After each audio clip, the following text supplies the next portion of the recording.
Come spend the day with me, at least most of the day. After I got up this morning, I wanted a good head start on my day, so I got ready pretty fast. I thought that maybe it would be a good idea to listen to a podcast and keep up with the news. So I picked a podcast from Spotify. It was an NPR one, about 20 minutes long, and I decided to listen to it as I did the rest of my morning routine, like my skincare and my makeup. Let me just say I didn't really learn anything from the podcast. Being honest, it wasn't very interesting, and because I did it while I was doing something else, my mind was not focused on it at all. I guess I just had it running in the background.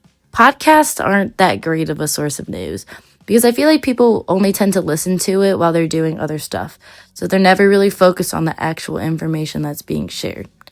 Even then, they're not very entertaining, especially the news ones, because there's no visuals, so it's really hard for podcasts to keep attention from their listeners.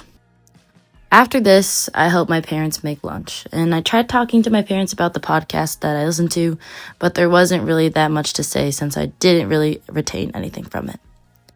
After lunch, I went back up to my room and started scrolling on TikTok, and I found myself in this rabbit hole of information.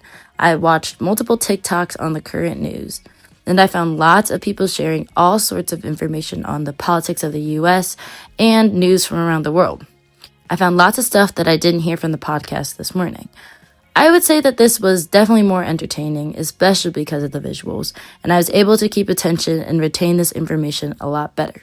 Social media has actually helped me feel more connected to the current world, a lot more than the podcast did.